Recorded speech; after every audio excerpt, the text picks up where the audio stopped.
Hello friends, it is Thursday, October 18th, 2018. The high temperature today was actually a very high 58 degrees, and this is week 28 of 30 that we've been recording.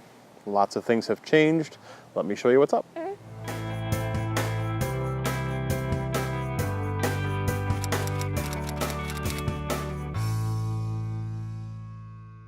You may hear Lottie on the audio recording from time to time. She's waking up from her nap, but she was helping me in the garden earlier, picking some weeds and just getting rid of some general refuse. Over the past few weeks, the garden has pretty much shut down. We had our first big, long, extended frost, and that killed all the leaves on the squash. And it killed the pepper leaves and the tomato leaves and pretty much anything else. But fortunately, we had harvested, I would say, 85% of everything before that time. So I took down the arch trellises, both of them that we had, took out the peppers, took out the tomatoes, was able to harvest a couple different things. 2 spaghetti squash that are half green, half beige. We'll see how they actually cook up. An assortment of tomatoes and a few peppers yet. So overall, it was a pretty successful last harvest.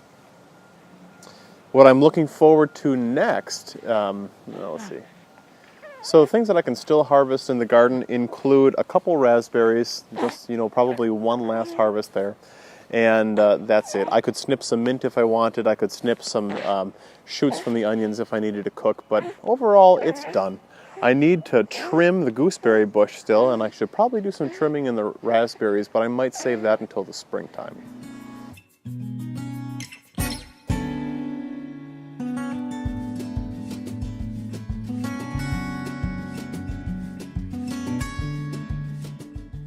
Because of the shadows and the sunlight, you probably can't tell, but right behind me over here are all of the pieces of wire and the tubing that I had on the arches.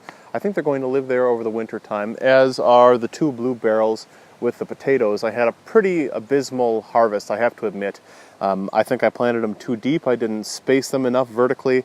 I didn't have nearly enough drainage holes. It was far too moist, and I'm going to change the soil content in those again next year, add some more coarse sand, because potatoes like drainage. So that's okay. We got some, and we'll use them, but next year it'll be even better. That's one of the things that I like so much about gardening, is you learn those things. You try things, you make mistakes, you learn, you grow, literally.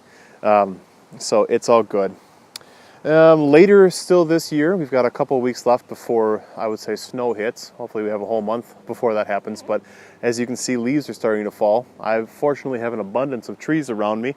I'm going to be blowing leaves, and I'm going to be mulching these beds pretty heavily, probably like 6 or so inches of leaves, taking after what Patrick from the 1 Yard Revolution channel does. He's in my same gardening zone, and he gets great results. So that's going to be new for me. This is my first year overwintering raised beds. So if you have any suggestions for things that I should do, let me know. Other than that, it's really been a great year. I'll probably come to you in 2 weeks for a week 30 tour. You'll probably just see some leaves on the beds. Otherwise, it's safe to say the garden is done for 2018. Awesome. I look forward to doing a recap video of all of the garden tours, a snippet from each week or so, and put that into a video.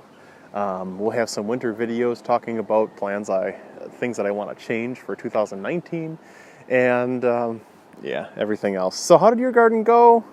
The year is done. If the year's done for you, let me know what you grew, what was new, what you liked about mine, what I should do again, what I shouldn't do again, all that kind of stuff.